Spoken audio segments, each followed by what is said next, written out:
Hey, everybody. Welcome back to The Collective. We have another fantastic show for you planned out today. Quick question though. How was my audio on that?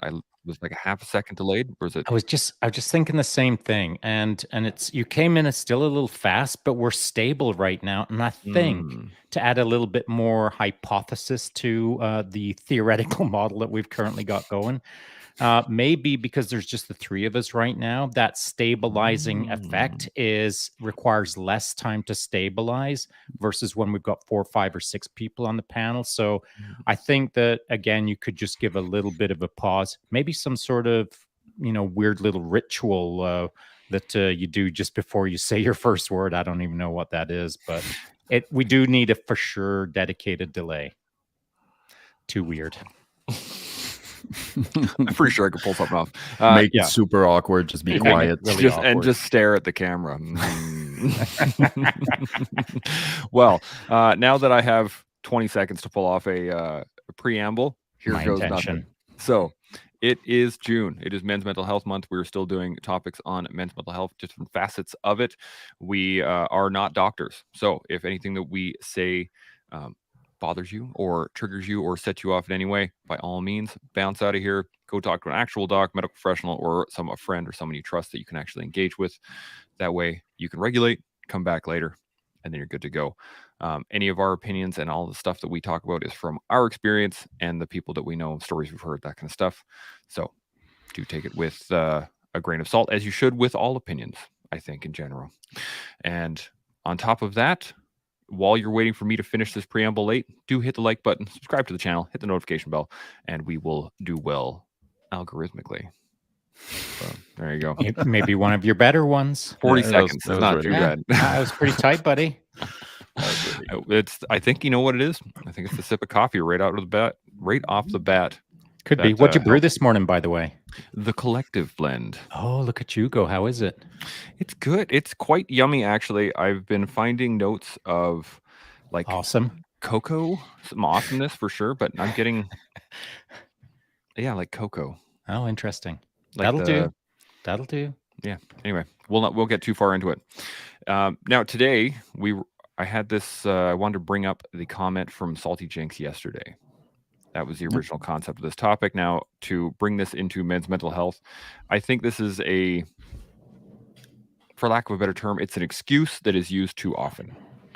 And that is that people don't understand me, or they won't understand because they weren't there, or that anything that I have done can't be understood by others because they weren't there. And I think it's a skewed concept. And I think it's an excuse that's used far too often because it relegates the understanding to somebody else rather than creating a discord, an actual conversation, if that makes any sense. That's my first thoughts on it. Do you guys have any thoughts on it?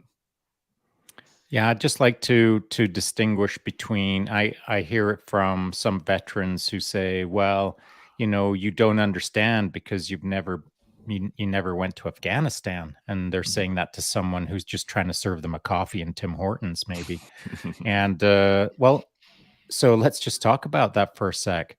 So, some people have never left Canada, and just simply by getting on a plane, all of a sudden it's a big deal. Now, no one can understand that they've flown on a plane because the other person's never been on a plane before. So now they're separating. I've just done something an extra bit special in my life by getting on a plane and leaving Canada. Big deal. You got on a plane and you flew to another country, and then you stood on some desert, and maybe you moved boxes around, or maybe you dug a hole, or maybe you ate some food, or maybe you drank some water, maybe you ran around a course a few times every morning. That doesn't make anyone special. Those are things that a lot of people have done and will continue to do until the human race doesn't exist.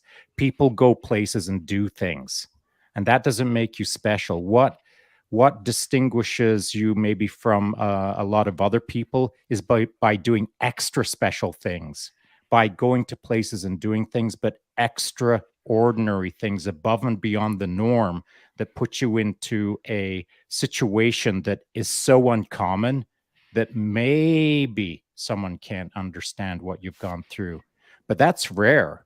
Like maybe if you hopped up Mount Everest on one leg and didn't use crutches, most people can't understand you and how you managed to do that because it's rare. But a lot of people have conflated absolutely normal things like standing on sand into something so immeasurably hard to understand that they feel extra special about it. And I disagree. So, understanding a person who feels that they got a bit of sand on their boot is now they're a different species. Well, we should probably talk about that today. For sure. Seb, you got any thoughts? Yeah, I think this is kind of typical of the victim mentality, right? It's just a cop out mechanism, and it's used all the time. It's used to refuse to have conversations about certain topics. It's used by women that men cannot possibly have an opinion on abortion. It's used by like everybody or a lot of people make that mistake, and it's used in a wellness realm, so PTSD, OSI. If you don't have it, you couldn't possibly understand, you couldn't possibly help, you couldn't possibly. And I would make a bit of a connection with the jiu-jitsu world, since all three of us understand that world very well.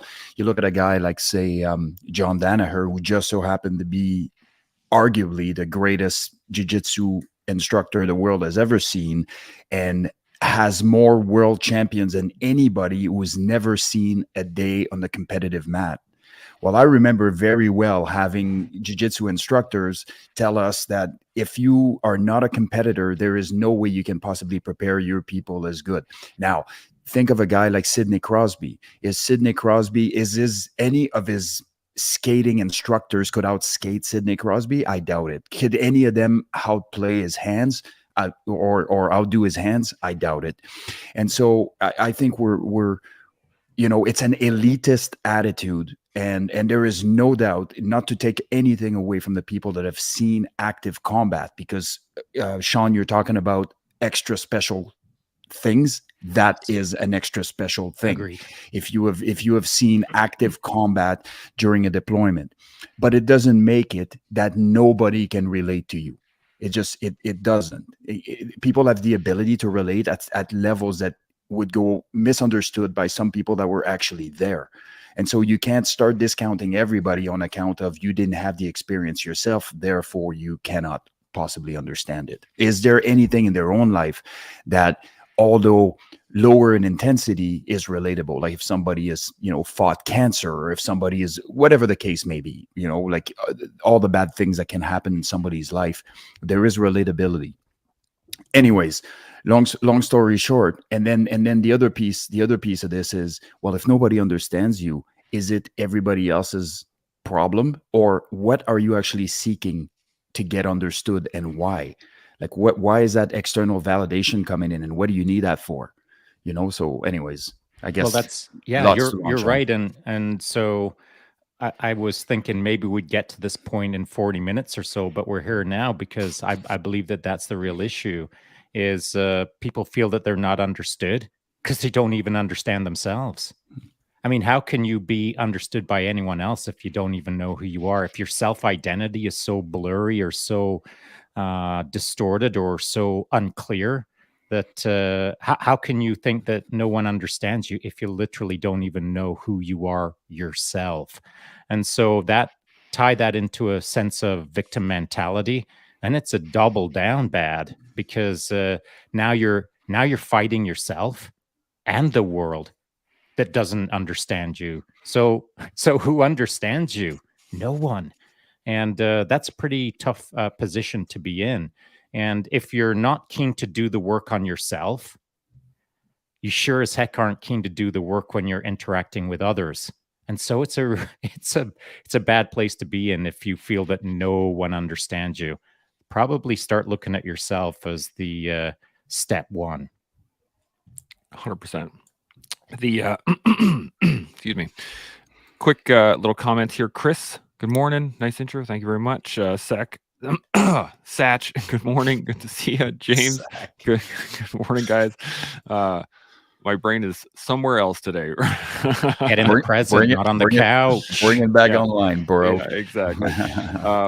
The reason that this caught me so crisply yesterday when Salty Jinx brought it up was the fact that I fell into it very early on. You know, you get back from Afghanistan, you think, yeah, I'm king of the world, haha, and you start looking around for people that are experiencing some of the same issues, or perhaps just wanting to connect with another person. But you hit the nail on the head there, Shaun, with the fact that I didn't know who I was at the time. I really had no inkling as to what that all meant to me. And then I was looking for other people to try and gauge off of versus looking inwards to figure out what it is I needed, what it is I need to get out of this information, and where to put it. Because I was just in my head, I was just juggling all this stuff. And it does feel like it's you versus the world versus yourself. And you're just kind of swimming in it all without actually grabbing onto any one thing. Yeah, because there's no lifeguards. Exactly. I mean, there's no one on the side of the pool telling you to just grab the side of the pool. There's no one throwing you a life preserver. There's no one saying, hey, just start in the shallow end. There's no one saying, hey, take a shower before you step into the pool and step into the shallow end and wear your water wings. There's no one explaining this elementary process of how to do better in the world. There's just some really simple steps. We talk about them on the regular over here through multiple podcasts each month. There's just really some fundamental things that you can do to set yourself up for success. But if those early steps aren't taken, here's what I see happening: because a person doesn't understand themselves, and because they don't understand themselves within the context of the greater understanding of the world around them, now they're lost, now they're angry, now they're looking to co-locate with the other dudes who are lost and angry, who don't understand their own self-identity or how to understand the world around them. Now there's a little club called Y'all Suck.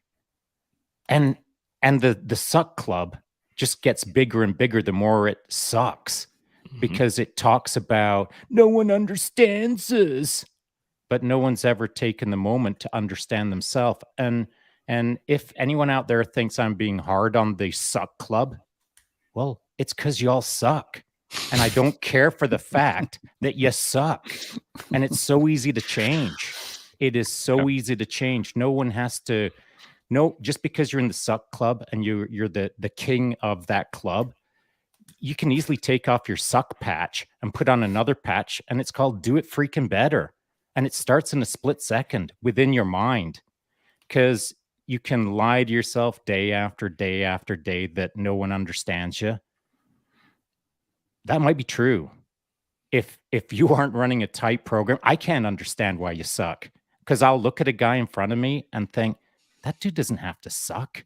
He's actually a pretty cool guy. If he just did this, this, and this, he'd be moving forward. He'd start to understand how the game is played. Then he'd be playing the game. Then he'd be crushing the game. Then I'd be trying to keep up to him in the game. That's how it's supposed to work. But no one talks like that. No one challenges anyone like that. No one pokes anyone in the chest and says, get out of the suck club. But I think that that's what we're supposed to do from time to time, no? Mm-hmm. Yeah, for me, just in line with this, Shaun, I have a absolute aversion to the need for external gratification. Like this, and it's interesting because when you look at, say, a social media page, like look at my page, for example, like I obviously engage, I do all those things. But if this thing implodes and disappears on me tomorrow, my life will get easier, not harder, right? And so it's one of those things where the least amount of external validation you need in your life, the better you will be. And that's a choice. It does not happen by accident. That is a choice that you make to do things for a purpose that far exceeds external validation, gratification. And once you anchor the things that you do in that, what other people think or what they don't give you the credit for, or whatever the case may be, is irrelevant to you, because that is not the reason why you were doing it in the first place. In fact, you were quite aware that that was unlikely to happen. And you have to accept that fact. And it's so liberating once you're able to do that. That's a great Yeah, point. it's such a cliche saying. I was thinking about this the other day. And in fact, I was thinking about it as I was writing up a little post about young Matthew McConaughey strutting down the red carpet. And it's just a case of unnecessarily flaring out because you don't understand who you are and how you fit into the broader world around you. And if you're confident with who you are, your flair or your strut is something that's been developed over several levels to the game. If you just finished high school, that's level 1. Don't even talk to me about strutting around on a red carpet until you're double digit levels, like level 6, whatever, man. Stop strutting. Level 10, level 12. Okay. Now you don't have to fake your strut. Your strut was created through level 1 to 10. And so that takes time. The confidence of time will create your strut, and you won't have to manufacture anything. You'll just do you. Just do you, bro. It's such a weird little saying. And I always used to take it the incorrect way. When someone would say to me, bro, just do you, I'd be like, what's your problem, man? Why do you have to come at me that hard? You just do you. I'm just trying to do me. Just do you. I'm just trying to do me. And I always felt like it was almost coming at me. But I think most people were just trying to say, dude, you're doing you anyway. Just do you. But it was the tone I was misunderstanding. And maybe we just have to turn the tone from just do you, man, to, hey, man, why don't you just do you? And that would have worked for me, but I just didn't pick up on it. And I'm playing with words and tones, of course, to make the point that it's our responsibility if we figured certain things out, like just do you. How successful you can be if you don't worry about how others interpret you. That's what we're supposed to reinforce now, I do believe. Mm-hmm. Yeah, I think it's not it, and if this doesn't work, then perhaps just do you better, right? And I think that's something that we don't often talk about, but it does happen that you isn't enough.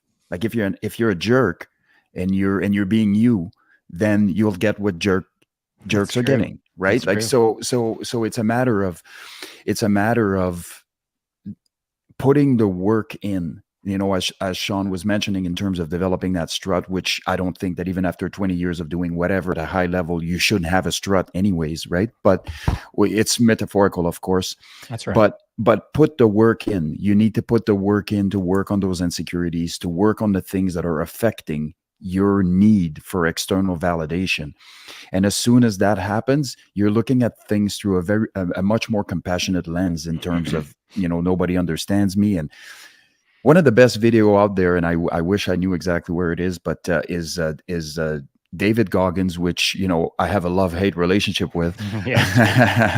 but he's on point a lot of the times, and I really like that. But he was having a conversation with somebody that got him on the podcast to go after him. It was quite obvious that was what the plan was from the beginning, and basically this guy is telling him something along the lines of, yeah, but you don't know me. He's like, I can throw a rock and hit 10 of you. You're everywhere. Like, stop thinking you're special, that your problems are special, that everything that about you is special. And this is what the problem is. It's that vision, that inflated, conflated vision of yourself that's distorted, that's not real. But it also creates some massive issues, as in not having the ability to open up to other people because you think you're the only one in a certain position that nobody else will understand. And as soon as you start opening up, you realize that everybody else understands, because a lot more people than you expected have gone through similar things or very relatable things.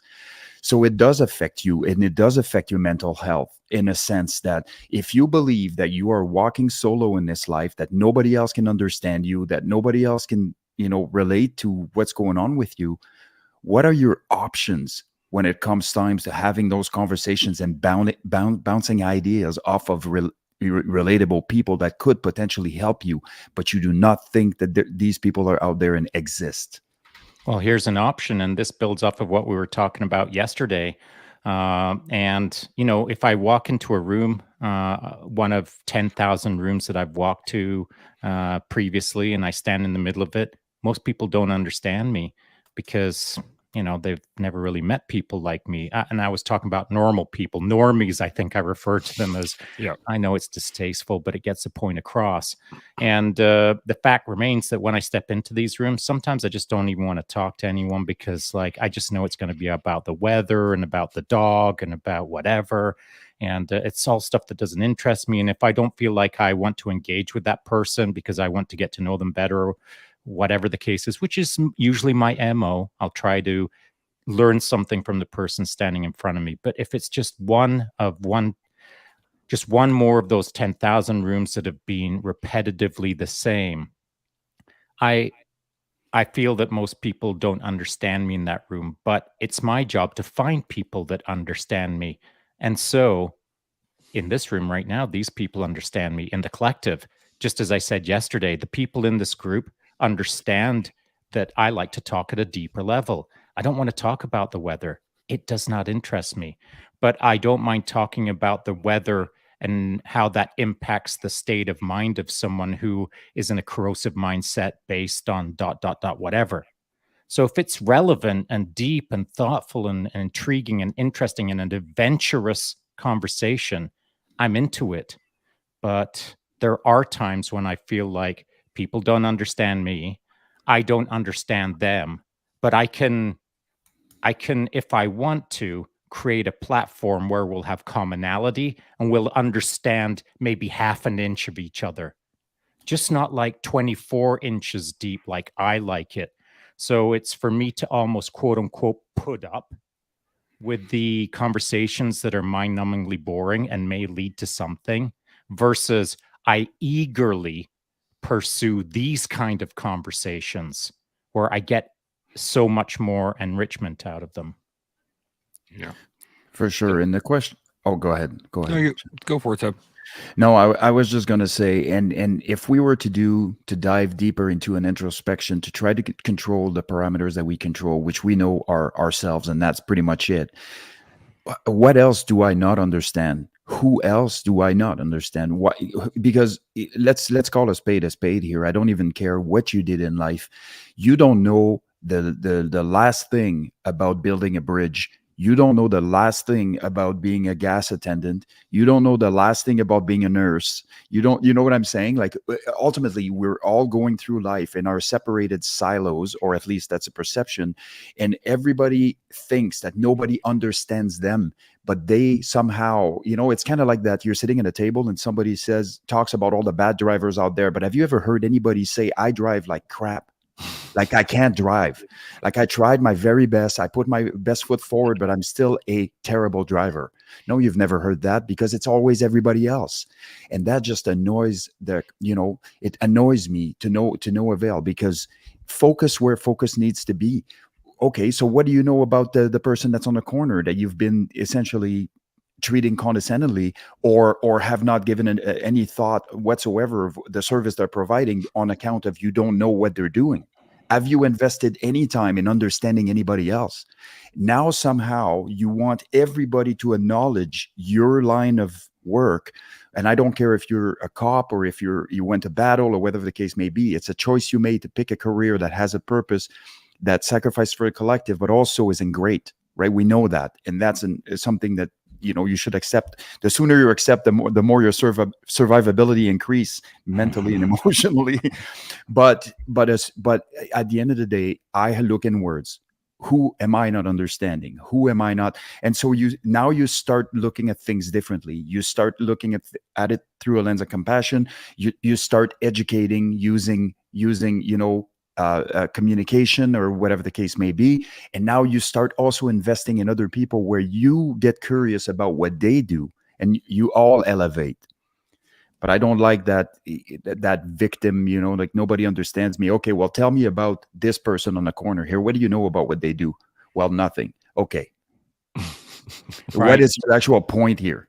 Yeah. So I think there also is another piece to this, and it's very it's very dependent on the unique individuals. So if we take 100 people, 99 of them will run a pretty, we'll call it a normal life, an average life, a predictable life, for lack of a better term. But then one out of the 100 will have a unique trajectory in life that is unusual. Maybe they become a Antarctic explorer or whatever the case is. It doesn't matter what they become. It's just something not unusual, but unique to those other 99 people who are just 9 to 5ing it, checking in, checking out at the front door. And so those 99 people I already know, because at 60 years of age, I've already patternized them. And when I say I know them, I mean I know enough about all of them over the many decades to look at a person and think, I know that person well enough at this moment that I don't need to invest any time in them to try to get to know all of the stuff I already know about them. So if I'm going to engage in one of those 99 people, it's going to be from a perspective of trying to get straight to something of interest. I can't spend half an hour talking about the stuff that I already know about them based on the millions of other people that I've patternized after that moment. And so I'm looking for uniqueness or something that intrigues me or something that I can draw out of the moment that we both benefit from. And it can't be the repetitive action of that avatar that I'm talking to that's in front of me that represents all of the 10,000s of avatars that I bumped into around the world that are almost identical to this, unless I get to a deep enough level that they then become unique. If I don't have the time for that, then I can't spend the time there. I have to spend my time with the unique individuals, the Antarctic explorers, the person who I don't patternize or don't fully understand, or will bring oh, this is unique understanding to me. So that's what I chase when I'm contextualizing my world against the world around me. I don't contextualize it anymore against the 99 people. I start contextualizing against the one who I still don't fully understand, but intrigues me enough that I want to pursue that knowledge. Like that. You guys hit all the points I wanted to talk about. So, like, well done. Or we could just shut her down 27 minutes in. But I did want to reiterate the point you made, Seb, on education.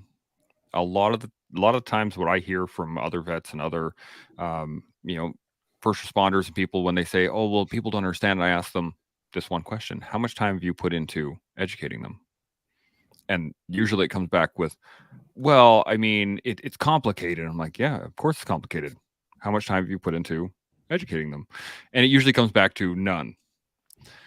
Which, at that point, you have to say, well, how much time have you spent educating yourself on that particular topic? Usually not. It's usually just that they have problems and nobody understands them. And I continually hit back with that of education portion, because I look at it like when my kids ask me questions. If I can't explain it to my kids, I don't know it well enough. So I need to go do more research, which then allows me to understand it well enough to explain it to my children. I can't look at my kids and say, it's too complicated for you.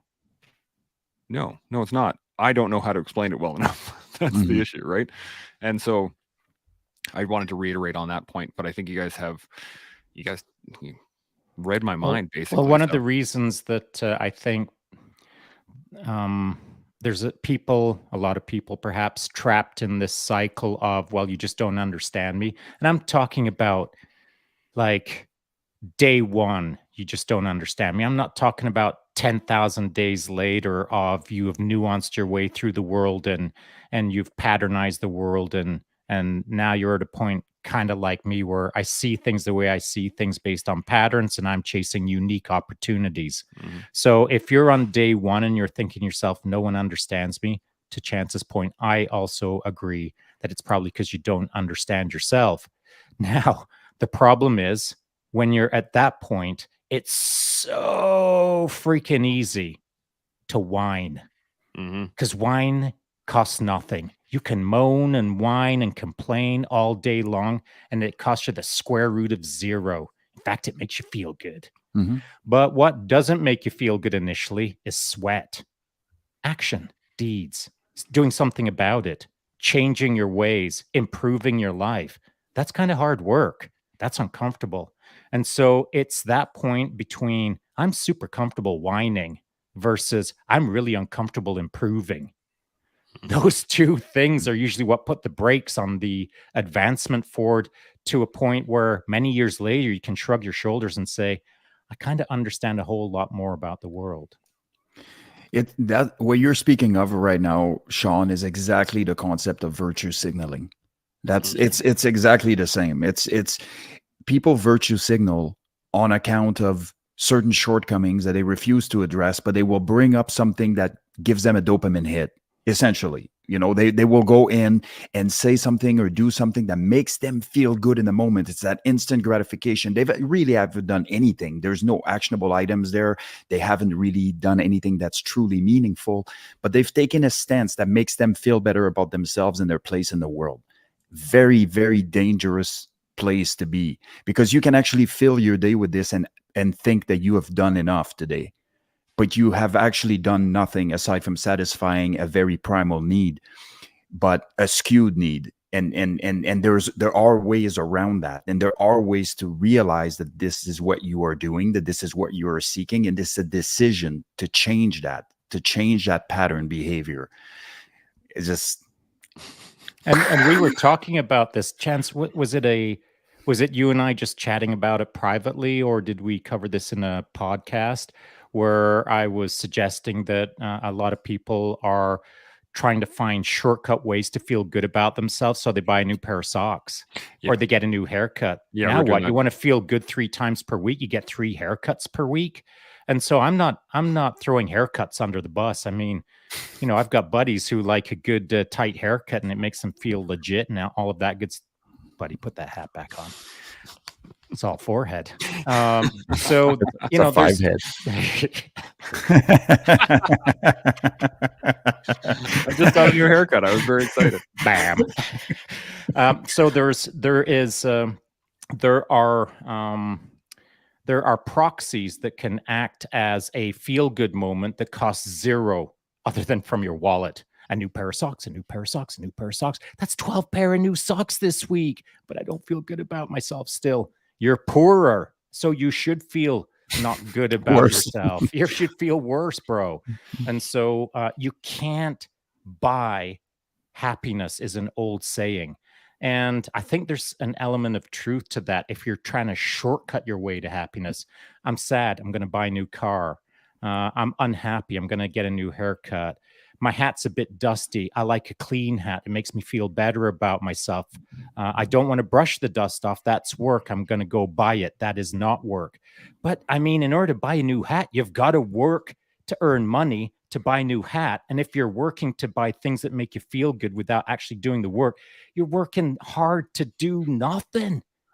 It's crazy. Take a day off and go get lost in the woods and work really hard and find yourself. Don't buy a pair of new socks. In fact, go walk in bare feet. Stub your toe. Get a little bit of blood on the sole of your foot. Some adversity will help you understand that buying happiness doesn't actually work. Yeah. You can buy fun. I mean, that's really what we're talking about. The difference between happiness and fun, right? Or being content or anything like that is I can go and buy a jet ski, and jet skis are fun right up until it runs out of gas. And then it's not much fun anymore. Or the fact that I have to put it on the trailer and haul it back home and stuff it in my garage, and it takes up space, and then I only get out to it 3 times a year, et cetera, et cetera, et cetera, et cetera, right? You're looking for a short-term benefit of versus actual happiness, actual contentness, being okay. We were talking about yesterday being comfortable in your own skin, right? Once you can be comfortable in your own skin, then it doesn't really matter where you're at, because you're comfortable where you are and you're okay. Actually, it's funny. My dad had this old saying that he said, "I'm never lost because I know exactly where I am, right here." And I was like, that is a poignant piece of philosophy, but it's Of old man absolutely wisdom. true. You know, it's if you know where you are, if you know where you stand, then you can go from Assuming there. that where you were supposed to go is where you're at. Well, yeah, that's that was the other side of that portion. Potatoes. Yeah, we don't need to get into any of that. That's old ranch logic when you're just like Let me throw this at you. So this morning I threw up a little video and had a nice ride this morning in some low angle sun. And there were a number of things that I appreciated about the ride today on, all the little side projects, skill stacking and all of that good stuff. I used to shoot really crappy videos and now my videos are a little bit better because I'm making an effort. I'm trying to tighten things up. I'm trying to make them fun for me, trying to make them fun for the viewer. I'm every video I challenge myself to make a better video. And so it's not that I'm trying to be James Cameron, but if I'm going to do something, might as well do it better every day. And so why not? So the video that I got this morning was pretty good. I was reasonably happy with it, but I titled the video in my head "Morning Fun." It's just morning fun, a morning fun ride for me. So, Chance, you'd said, well, it's not enjoyment. It's just fun. You're not buying enjoyment. You're just buying fun, and you're right to some degree. However, I'll throw this concept at you. I can now have morning fun and it just folds into the enjoyment of the sport that I've been doing for over 20 years. The reason that it was fun this morning is because I know how to shred a bike. mhm. I know how to do all things in respect to my morning fun this morning. And so understanding that the fun that I had is part of a body of work that allows me to just have fun pleases me. I'm not pleased if I'm having fun on day 0, unaware of completely what's going on, and I'm upside down and ready to vomit. And I'm thinking, I think this is fun. I don't understand what's going on. Am I having fun? I know I'm having fun now because I have created a body of work that allows me to contextualize against that ride was a smasher. That was fun versus I just noodled my way around because I wanted to have a cash ride. I wanted to flow the trails. I wanted to zen out. That's also fun, but I don't call it morning fun. I would have titled it something else. And so understanding ourselves and understanding the language that we use and understanding what we present to the world, I suppose, are nuanced perspectives or points that we should touch on in the sense of it doesn't have to be paragliding off Mount Everest Mhm. to be fun. Fun is contextual against your body of work, I suppose. But all that being said, and I agree 100% with all of this, fundamentally, what you are and what your perception of yourself in relation to the body of work that you put together will dictate the level of enjoyment that you should be partaking in. And it's quite interesting because most people will seek the outcome, which is the enjoyment piece, which is having a good feeling, a feeling of pleasure, which is very misleading because feeling of pleasure doesn't necessarily equate to growth. Whereas, and so that's why the old saying, money doesn't buy happiness. You're right. If you're unhappy and you're miserable, having money isn't going to help. But if you're happy and you pursue meaning and you have money, you'll be happier. I can tell you that right now. Yeah, that's true words. So you can buy the toys, right? You can buy the cool Dude, things that you want. You can never get mind buying things. Traveling, going all over the world, not having to worry about work, not having to worry about doing this and that and getting whatever you can. Man. Yeah, it's liberating. Yeah, 100%.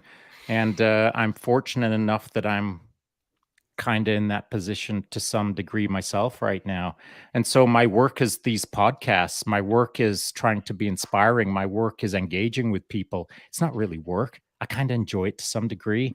I enjoy it because I understand my role in this game right now. I understand that I'm a cog in the wheel that's just trying to help other people as part of the collective. We're all equal peers in this respect.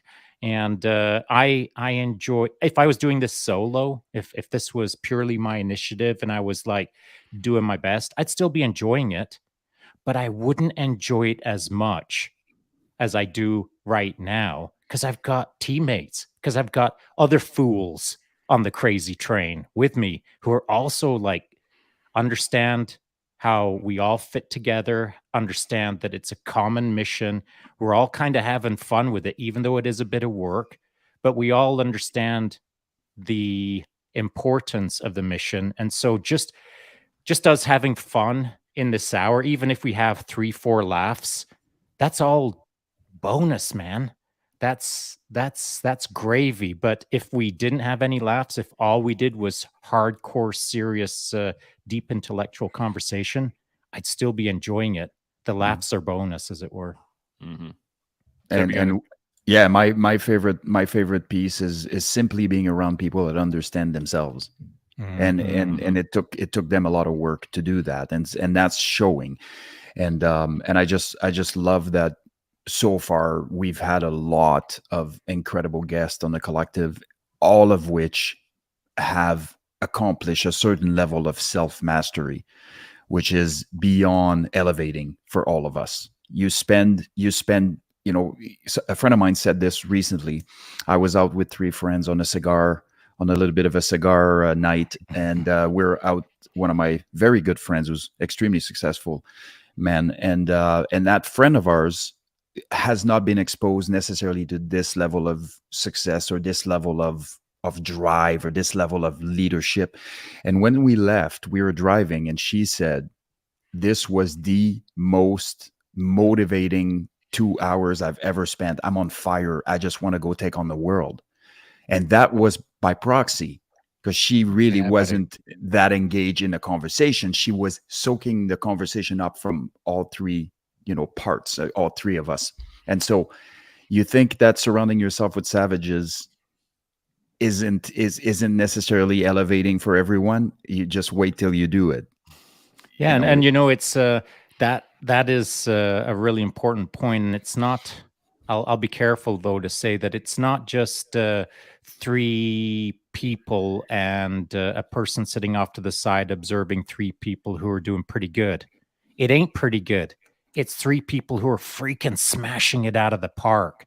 That's what it takes to get that kind of delta vibe, in order to understand the delta between freaking mega and I'm doing pretty good over here. Freaking mega. I'm doing pretty good over here. When you see the gap between those things, if you aren't like, whoa, I want some of that. What is even going on? Wow, this is energizing me. If you've never felt that before, what the heck?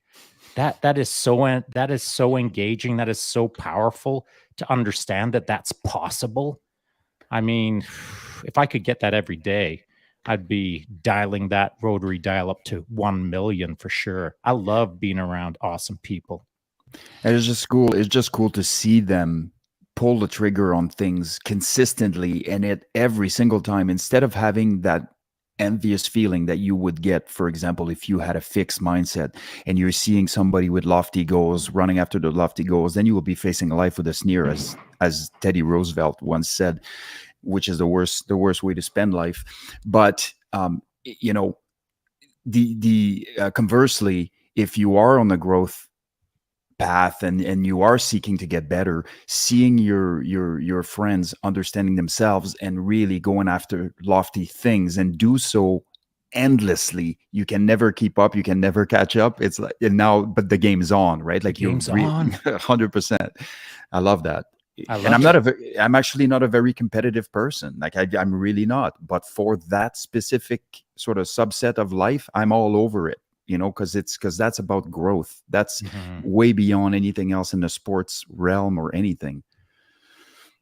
And I'd like to take it just to understanding again in a bit of a different way. So maybe we haven't been specifically identifying as I'm military, and if you're not military, you don't understand me. You're Leo. If you're Leo, I can't understand you. No one has said that yet, but I think there has been a little bit of a theme, maybe within society or culturally, that certain levels of certain professions are hard to understand unless you've been at that level of that profession. There's maybe a little bit of truth to that, but as a general rule of thumb, I completely disagree with the fundamentals as such. I said it just the other day. My buddy Andrew Bovard, we've been all around the world at races and doing this and that. And sometimes we've been racing in deserts, sometimes in mountains, sometimes on this, sometimes on that, whatever. It doesn't matter. And there's many a time where we've sat in some nasty old picnic chairs in whatever part of the world, him in one, me in the other. We're either staring at a sunrise or we're staring at a sunset after a mega hard effort where we both got kind of beaten up in the event. And there's no need for either of us to talk. Why fill in the space with a bunch of unnecessary nonsense? What, we're going to talk about what? The weather? We just freaking went through it for 24 hours. Why are we going to talk about the weather? We're not going to talk about anything because we don't need to, because we understand each other well enough that we don't have to fill in the space with empty nonsense.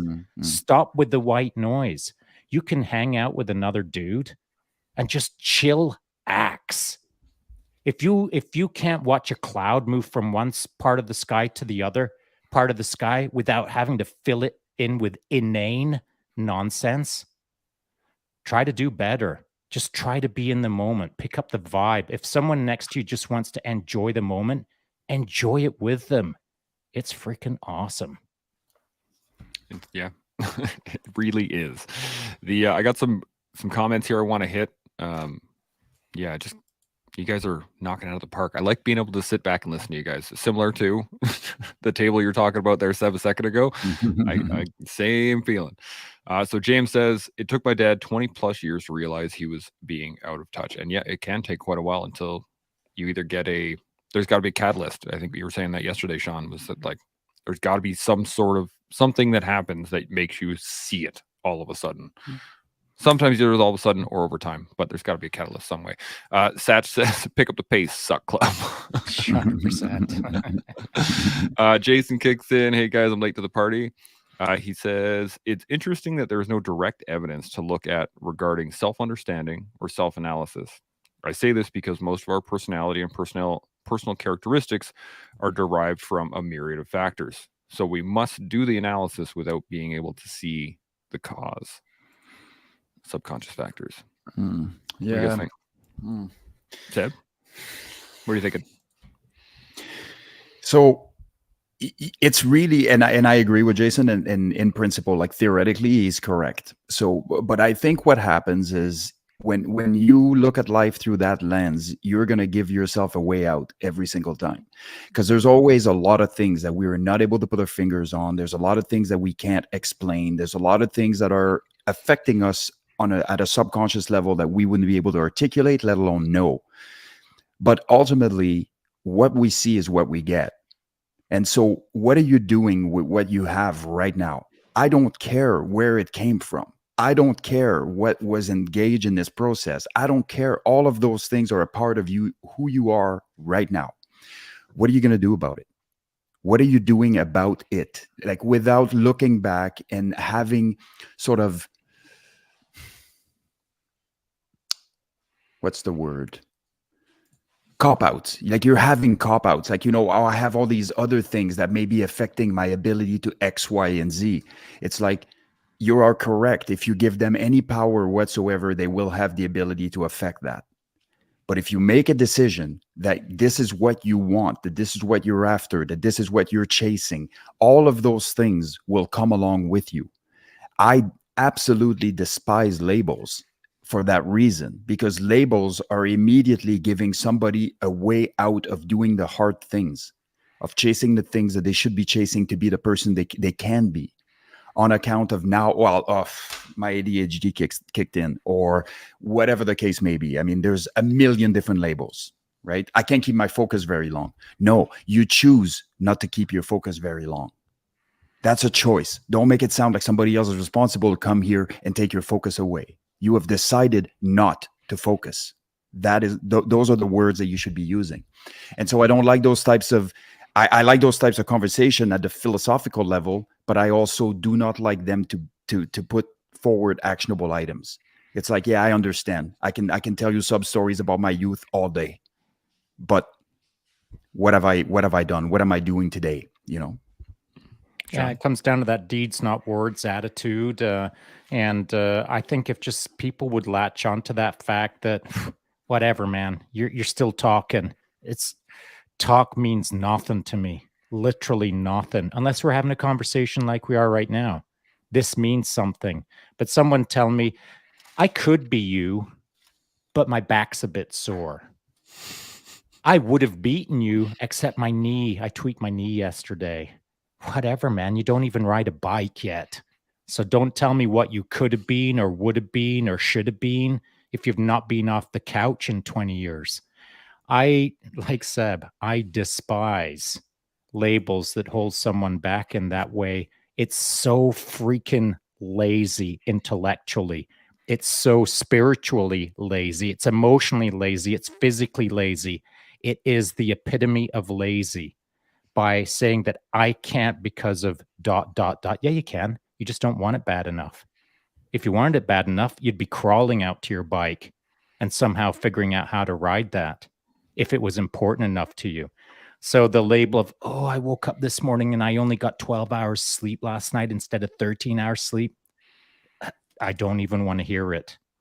Get out, crush, come back and tell me that you crushed to the best of your ability every day. Now I'm on side.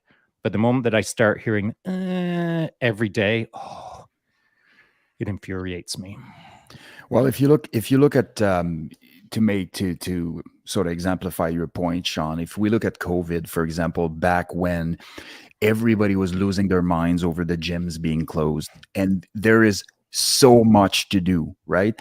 There is so much to do So much. out there, and I was there training like a savage out there every single day, multiple sessions a day, and everybody else, a lot of people were sitting back. Oh, I haven't gone to the gym in 3 weeks, 4 weeks, whatever. They were looking for a way out. They were given a way out. That is the difference.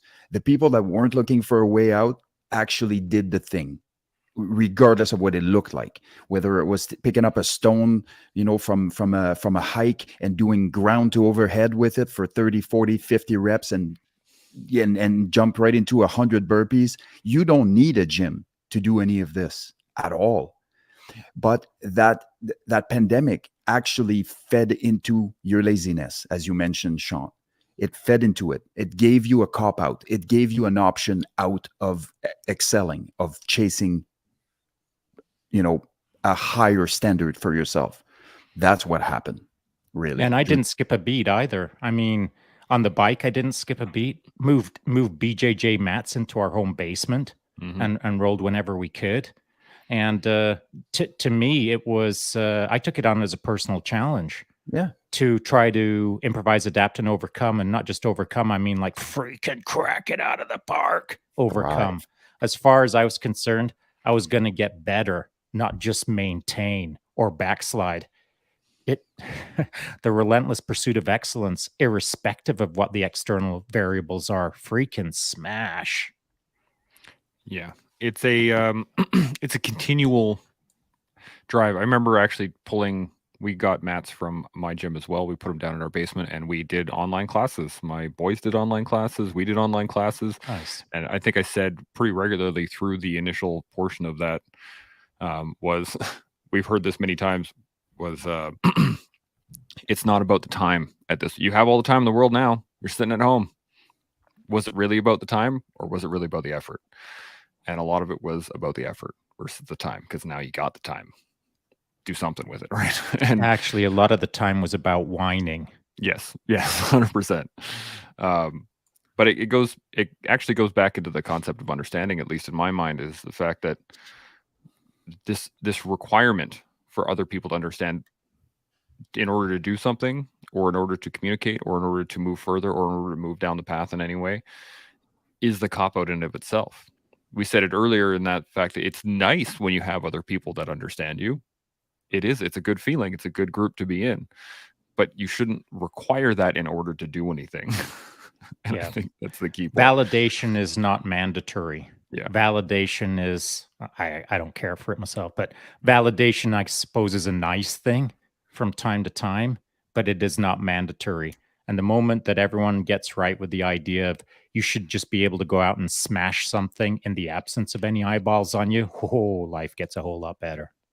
It sure does. And for me, right in line with that is the chasing of meaning instead of chasing happiness, like because happiness is fleeting. I mean, if I lose a kid right now, if I lose whatever the case may be, a set of circumstances that I'm hit with, if I'm chasing happiness and I'm all of a sudden not happy if I failed a mission, like that's a mission failure. It literally is. And you set that up for yourself. Chase meaningful things and chase meanings within the things that you're experiencing, life experiences, so that even if those things are negative in nature or perceived as such, there's a meaning to it. You can get something out of it and grow something. There's something good that will come out of that. And so again, it goes into sort of managing your anticipatory reward needs, right? Like just what can I do that's meaningful? That's an achievable goal. Yeah, and the moment that you get happy with yourself over these things is the moment that you start understanding the world around you a little bit better. You start understanding yourself. You start understanding how to engage with others, and I mean, it's a positive power curve that starts going linear the more you engage in it. So, you know, Yeah. I think we've hit a lot on this. This has been great. There is a comment here. I want to put it up, but I'm not going to because the James, you swore in it. So I'm just going to read it off for you guys. It says, I'm seeing this and understanding what you mean because I probably bombarded you guys with a lot of personal stuff and trying to find acceptance in this little world of mine. And I see it, man. I did the same thing for many years as I would actively seek somebody to accept what I was saying or accept what I was doing. And for somebody to give me the thumbs up, like, yeah, you're doing good, keep going, which feels good. To have that external appreciation, validation, absolutely, it feels good, but it's not required to do the work in any way, shape, or form. You can definitely do the work, and more than likely, that's what's required in order to get good at anything. Because if you're waiting for the thumbs up every time you do something good, you're gonna be waiting a long time. yeah, and if you're waiting for a thumbs up every time you whine, you're going to be waiting forever. Yeah. So, everyone has got a little bone to pick with themselves, and they've got a little bone to pick with society. And if you're constantly picking bones, don't expect any clicks, likes, or comments back because I'm bypassing. I just don't have time to engage with someone who hasn't sorted out that simple aspect of victim mentality and the necessary validation all the time. The conversations of this guy did this to me or my mom or my dad did that to me, they're everyone's got a story like that. We've all got to move past those stories and start creating a better story, a new story, an engaging story, a story that inspires others, that isn't embroiled in whining.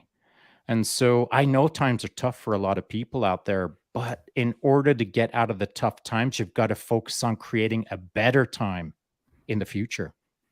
Yeah. Seb, you got anything to add to that?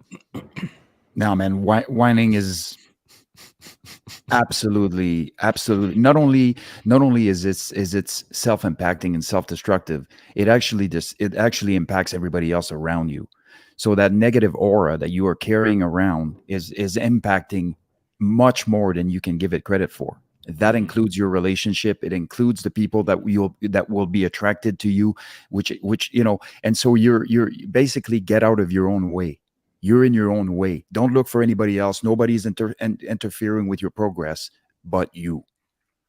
And simple little things like if you haven't smiled in a while, and I know it's annoying to smile, but if you haven't smiled in a while, give it a try. And eventually, like, it ain't so bad. And then eventually, like, you'll see photos of yourself smiling and think, who's that dude that's smiling in that photo? Oh, I guess it's me. I'm smiling. And then it starts feeling authentic. Then all of a sudden, you're happy. You're not a goof anymore. You don't suck because you're focused on moving in a positive direction. And I know it sounds weird, a simple thing like just try smiling today. It's like a freaking Harry Potter magic wand if you've never literally focused on smiling more today. If no one's done it, give it a try. It's like magic. On that, Sean, I was listening to a podcast recently, and it was one of the BJJ mental model with one of the PhD of psychologists, like an incredible dude. And he was telling stories of depression and overcoming depression. And one of the things he said was in line with that is starting the day with looking at yourself in the mirror and smiling, which sends messages to the brain that things are not as bad as you perceive them to be. And he says, even if that smile is forced, you're coming out of the spotlight. So your brain is spotlighting, magnifying the risk associated with whatever condition you're in or whatever, sense of doom that you're living through. And he's like, if you start your day by looking in the mirror, forcing a smile, doing all this stuff, your brain actually releases its hold on that spotlight and it starts scanning for additional threats. So it has like an incredibly powerful analgesic, so to speak, or therapeutic. And there's as a quick add-on here, I know we're running out of time. Like, if there's a dude out there that isn't a smiler or always looks like they're frowning or sneering or they're always angry, the moment I see that dude for the first time in several years smile on Instagram, it makes me smile. I'm like, yes, yes, moved away from the dark side. Yes, it's good.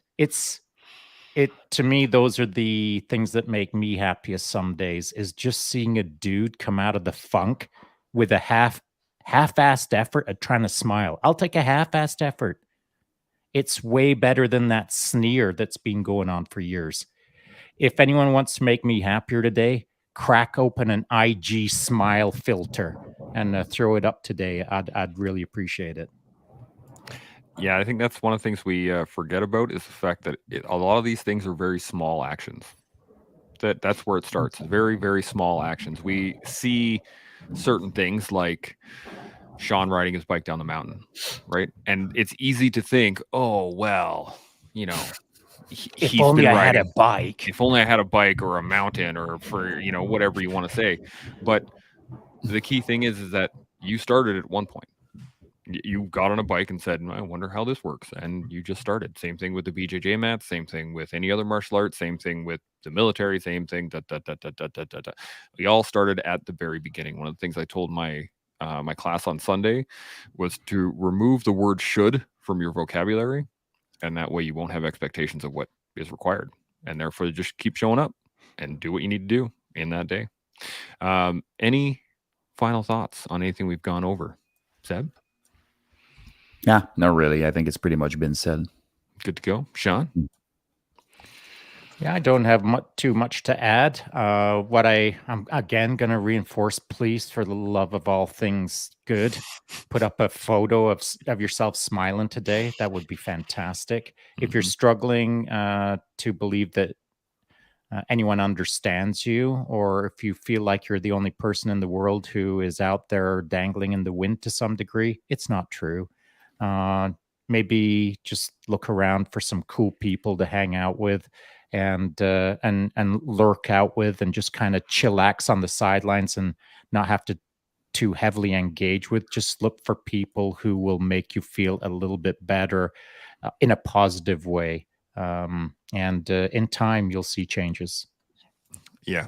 I actually have one final point on that specifically, was the fact that if you look around and you're looking for cool people and you can't see any, move.